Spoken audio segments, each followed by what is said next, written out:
Hello, welcome to Six Steel City Rings. This is Bob Quinn. I'm joined by Zach Franciscus, and talking about Steelers today. A lot of news and notes came out of practice today. Zach, tell us a little bit about the injury bug.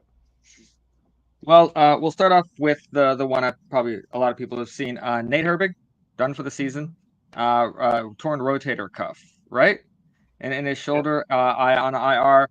We also released Anthony Everett, so that was kind of expected. But the good news is Peyton Wilson and Jonathan Ward. He was back in uniform too. But Peyton Wilson with that concussion, I was really worried we were about to see the other side of Peyton Wilson, Hmm. and I'm really glad we did. We heard from Fartano. He's is coming back well from his sprained MCL, but says that the expectation is still for him to start in Atlanta. I think it's one of those things. He's not going to be testing it. They don't want to risk that, so he will be held out. I don't expect to see him at all in this last preseason game. Yeah, and I know the Steelers released a new depth chart this morning, and somebody probably didn't update the Excel spreadsheet as thoroughly as they needed to because Nate Herbig was still listed as the starting center. That seems like old news because Zach Frazier seems like he's been the starting center for a week or so. And also, whatchamacallit, Troy Fatanu is no longer the Yep. starting right tackle. They put Broderick Jones in that spot, which we're going to talk about a lot more detail about how crazy all that is. Yeah, it's true. The biggest thing that we're going to talk about today is because me and Bob are a little bit differing on this. I'm getting more towards Bob's sides, but how much trust has the Steelers organization earned back? Because we know they've lost a ridiculous amount. Bob is a little stronger than me on this. I genuinely feel that if it would have been different if we would have kept Matt Canada to the end of the season, and Mike Tomlin would have, not drawn the line in the sand, me or him, whatever he would have done, that Mike Tomlin would have done for some reason to defend Matt Canada. He didn't do that. We fired him historically. We all know that. That mixed with who we brought in, Arthur Smith, and the investment in the offensive line through the draft, that is earning back just enough for me to not be apoplectic. I'm still very frustrated. I'm still angry right now. But Bob, how much to you? How much faith has they restored? Will allow me to meet the apoplectic quotient. Zero. I have zero trust at this point. Now, on the coaching staff, I do have trust with Omar Khan. Here's the reason I have zero trust. Okay. Mike Tomlin got an extension. We were supposed to see change, and it looked like with Arthur Smith, we might actually get it. We tore down the quarterback room. Looked like we might actually get it. But a lot of people didn't notice, and if you didn't notice then, you probably are noticing now. Matt Canada's assistants, Mike Sullivan, uh, Eddie Faulkner, Pat Meyer, all still in place. We didn't get any change. This is starting to look like the Mike Tomlin last year promising change after a horrible loss, and they practiced in pads. That's the kind of change it looks like. Arthur Smith is a proven coordinator. I know he got praise from Bill Belichick, Bill Cowher. All these guys are saying, okay, yeah, he's really good. But bottom line is, if you got a coaching staff that cannot develop, doesn't matter how good Andy Weidel and Omar Khan are drafting, if you cannot develop the players that you need to develop to make an effective unit, then it doesn't matter. Are we good at drafting defense? Joey Porter was pretty good last year. Peyton Wilson looks pretty good. So yeah, we're mildly good at drafting, and we think we're good at drafting offense at this point. But I was struck by the fact Brian Batko was on this afternoon with Chris Muller, and he made a real point to go after the fact that we have drafted two left tackles in the first round 2 years in a row. Neither one is playing left tackle. We are currently rewarding the guy who refuses to learn to play everywhere else and let him be the standard. It's like that, and Chris Muller really said this well. It's like the one person at work who doesn't know how to do their job, and everybody else has to work around it. Yeah. Why we're putting up with that in a professional football organization makes me doubt that any of the coaches know what they're doing on the offensive side of the ball. I'll give the defense the benefit of the doubt because they look like a top 10 unit. Yep. But boy, the offense is a mess. And personally, I think that means Mike Tomlin's hands are deep in the offense, and they're meddling. Well, as you know, I always try to think a bit outside of the box when I'm frustrated with this, because I don't want to go right back to where I was last season. Because if anyone's listened to the podcast at all, they know that I was right on the edge of the fire Mike Tomlin crew, and I never joined it, but it was because of the embarrassment of the Matt Canada and all this, and the firing of Matt Canada is what saved that. But it's interesting, Bob, that you brought up the defense, because I've had this idea swirling in my head that we're going to be a very unique football team for one reason. I think we are literally a team going through half a rebuild. We have, like you said, an elite top 5, the most expensive defense in the NFL. Like, the majority of our investment is on that side. So I've seen a lot of people like shrug and say, oh, well, I guess it's another year you rely on our defense to get. Yes, it's another year you rely on that defense. Even if the offense was playing good, $160 million, you rely on that defense. But what I'm wondering is, I don't think maybe we took it to heart what this kind of offensive rebuild was going to look like, that it might look like a legitimate rebuild in the NFL, which means you're terrible. You're bad. And I think we got the first 2 years of our rebuild wrong with Kenny Pickett, so we're right back here. So what is it going to look like if we go in and we have this elite NFL ready that can carry the team defense, but you have this literally offense in a rebuild? What do you think that's going to look like? Well, it remains to be seen whether the defense is elite. The defense was very good last year, but when I think of elite Steeler defenses, I probably haven't seen one in 15 years. I mean, the 2018 was the last truly elite type Steelers defense. We've had good defenses. We've had great pass rushes, but I do think there's a chance, because for the first time in a long time, I believe Patrick Queen and Landon Roberts and Peyton Wilson and Cole Holcomb, when he comes back, may be the best set of inside linebackers we've had since Farrior. It was Farrior. Yeah, I mean, it's a really good middle of the defense, and if DeShon Elliott and DeMonte Casey and our 3 safety sets play up to what I think they can play up to, and then Dante Jackson, Corey Trice stays healthy and continues to develop, Joey Porter. I mean, I think our dime package when we go 3 safeties is going to be really, really good. Nick Herbig, T.J. Watt, Alex Highsmith could be a ridiculously good pass rush. I think when you pair those with Cam and the further development of Keanu Benton, I really feel like if that unit stays healthy, they have a shot at 60 sacks. I do think we'll end up leading the league again, which, with injuries here and there, we were near the top last year, kind of fell off the year TJ was hurt, but it was coming off I think it was 4 consecutive seasons of 50-plus sacks. Yep. So, yeah, I have a lot do I love Terrell Austin's style of calling a defense? No, but I think the defense is so good that Mike Tomlin's patented, I just rely on my playmakers, that could work on defense. We've got enough special talent over there. We don't have enough special talent on offense. And I know we've talked about this, Zach.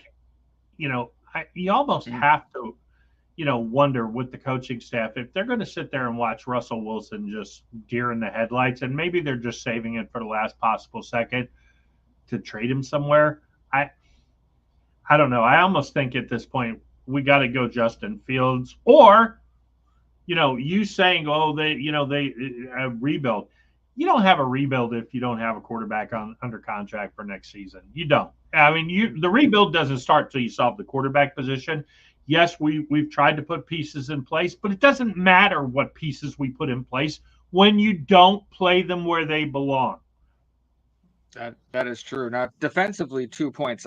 Everyone remember the sack we saw from Nick Herbig, because you remember, and they're talking about his speed and all that. But what I noticed when I went back and rewatched that is how deceptively good our defensive line is going to be, because you want the guys that can push and maul. But what happened there was you had two defensive linemen that he had to go through on that stuff, that whose timing was so picture perfect to do what they had to do to open that hole. Nick Herbig had to get through it fast. But without that, Nick Herbig runs into a wall and he's not big enough to go through. So I'm going to double check, and I could be wrong. I think it was Leal and Ogunjobi that opened up that, but I'll double check. But our line is going to be so good. And then I also have to ask, last season, you talk about the elite and all that. I wonder if any other defense, other than the kind of, I'm going to say elite again, defense, could have done what they did. Because everyone's like, oh, Mike Tomlin got them back from the dead. Mike Tomlin got to the dead. I think the defense is the reason that we were anything but a complete dumpster fire across the board, because they were constantly exhausted. They were decimated at linebacker. We were decimated at safety, and still they might have not done it prettily, but I still think being, you said, up there in sacks and our interception turnovers were good. They might not have performed what looked like an elite level, but being able to kind of scratch back what they were able to away from this horrific juvenile offense, to me, is another kind of elite. We don't like the intangibles, because you got to talk about Dan Moore, but it's kind of that intangible elite. Well, I would say before Cole Holcomb hurt, we were borderline elite. After Cole Holcomb got hurt, the defense, I mean, we still had elite-ish things happening on the outside with Alex and TJ. That's a good point. And Joey Porter, but the middle of the field was a disaster. Now, I don't necessarily blame the coaching staff for that, because let's face it, we were down to Miles Jack at home, having to come back and play them. And Miles Jack wasn't that good the year before, which is a shame, because at one time he was a talented player. But I mean, we were pulling guys 5th, 6th, 7th string safeties out there.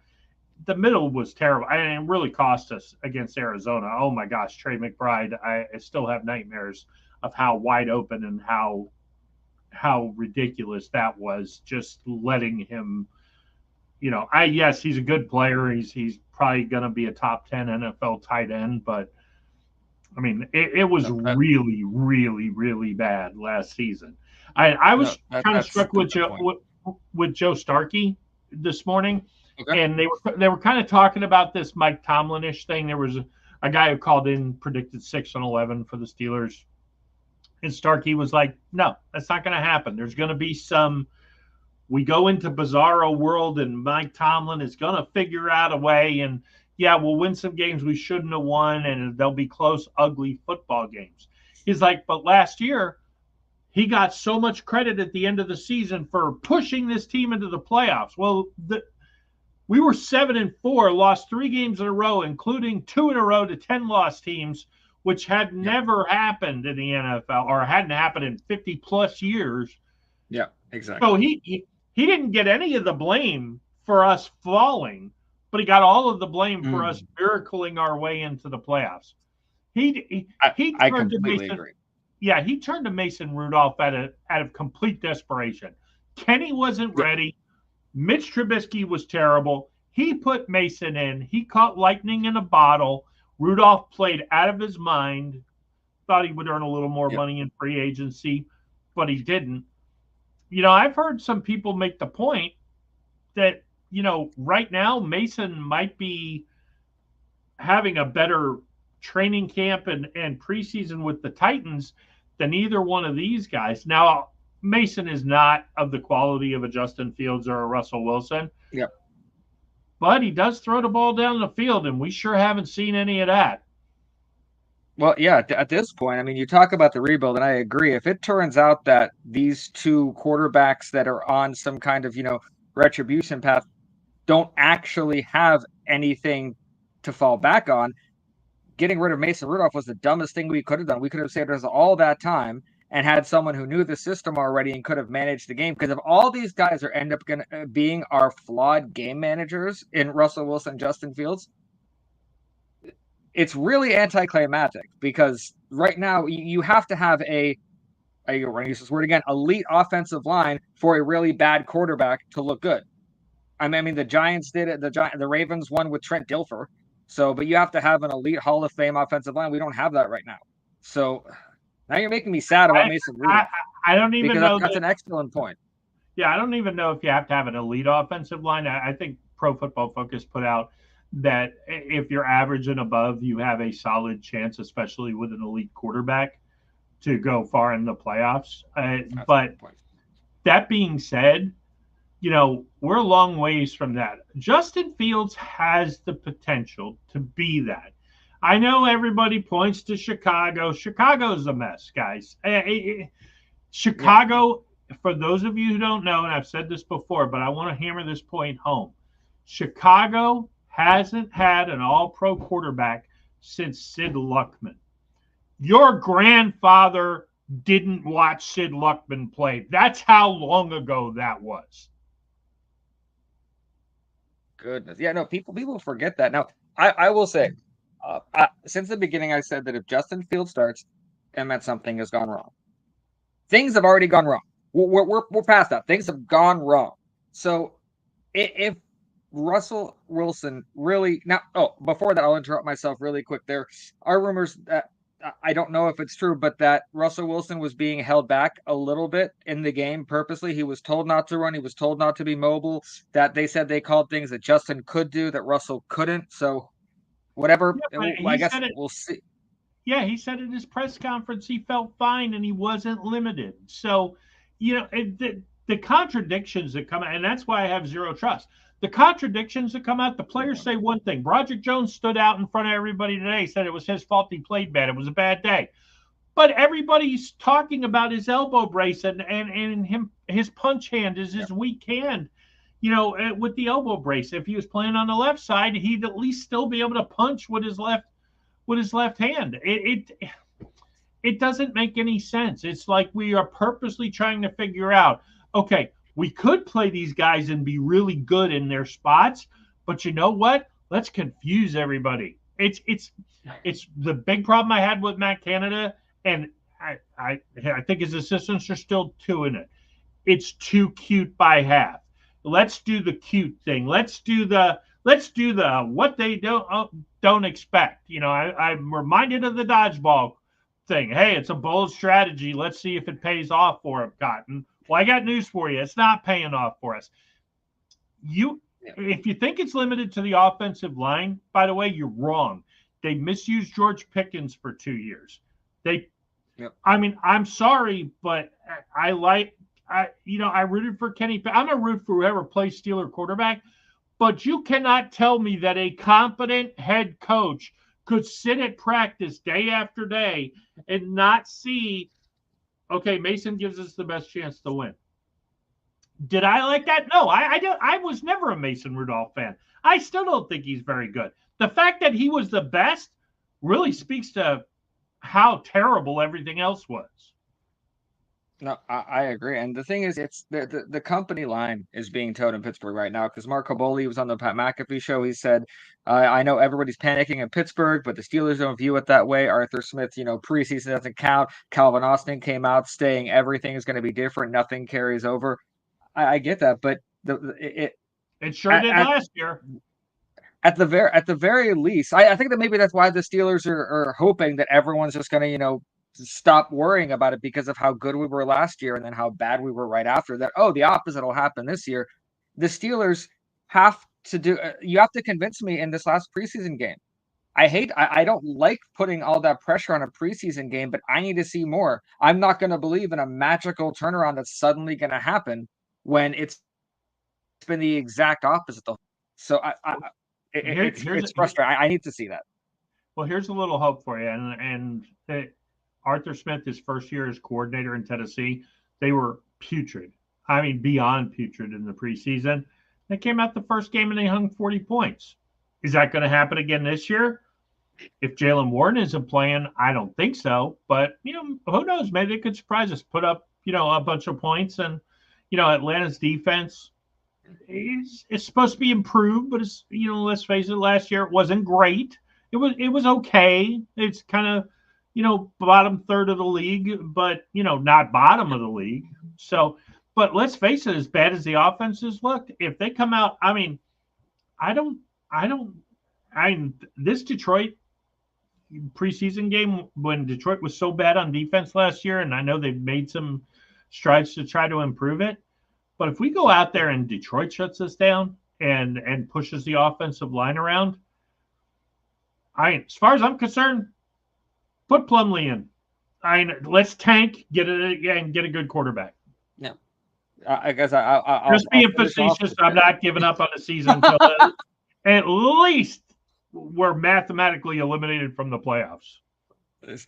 I'll wrap up with this from my side, that if we do get to the point where the end of Mike Tomlin's contract happens and we have had losing seasons and it's been miserable, we're going to look back to those 3 games that you talked about that we lost. And I'm going to wonder, what if he wouldn't have fired Matt Canada? What if we wouldn't have made the change to Mason Rudolph, and we would have lost all those games and Mike Tomlin probably would have gotten fired? And we're going to look back and we're all going to be upset as Steeler fans that we wasted half a decade hoping that Mike Tomlin would get back to something he was. Right, and let's face it, if he didn't fire Matt Canada, we probably don't win the Cincinnati game. They definitely never make the changes down the stretch. We weren't going to make the playoffs. We wouldn't have beat Cincinnati more than likely, unless the defense just had a ridiculously good game. It's, it's hard. It's easy to say it was just the Canada effect, but the bottom line is Mike Tomlin did not learn his lesson when he got rid of Matt Canada, because he kept everybody else. He wanted a room full of yes men. He put Arthur Smith in a position where he's coaching a bunch of Tomlin yes men to coach the positions up for him. I really hope I'm wrong. I hope Arthur Smith has a force of personality about him that refuses to accept this down the road. Otherwise, we got to rely on Omar Khan stepping in and saying, Art, I don't care that these guys are under contract. They got to go. And a lot of that, by the way, is because Steelers assistants typically sign 3-year contracts. You want to know why a lot of these guys are back? Is because Art Rooney's too cheap to pay a coordinator or an offensive line coach to sit at home because he's terrible. Yeah, winning will change a lot. So all I have to say is the slim little bit of faith and hope that I still have in the Steelers better be rewarded in a preseason game that shows that at the very least we are competent. And to me, Atlanta is a game that, with our expectations of where we feel we should be, that is not just a winnable game, it's a must win. I don't like to say that, but after these 2 preseason games we've had, I think we open with 2 must win games. If we are 2-0, we will all forget this. Even if they're kind of scrappy, we'll put this all behind us. But that's a long way to go to get some faith back. Yeah, I'll be happy that they're 2-0. But if it looks awful and we win on a block punt or a block field goal or, an Alex Highsmith interception where, and a TJ Watt like we did against Cleveland last year, I mean, it's going to be qualified. Is the defense good enough to win us 10 games? Probably. Because it has been for so long. Exactly. So we're just offense, give us like 2 games. Offense, win 3 games. That's it. You win 3 games, that's 13 wins. Think of that. So offense, very, very low bar for this offense right now. But yet again, what I'm curious to see is if Russell Wilson really is not doing that well, let's start the Justin Fields era now and have some fun with it, while Justin Fields will still have fun. Because if he has to watch Russell Wilson have a bad season in front of him and sit there, a little bit of the air is going to go out of that tire. You want him now when he's excited. So I don't want them forcing an issue because he's Russell Wilson. If he is bad at his position, let's have fun. So yeah, I've heard several people making the point that, you start with Wilson and you've got that spark on the sideline with Fields that you can go to anytime. I mean, okay, give him the first quarter in Atlanta, maybe the first series, maybe the first play.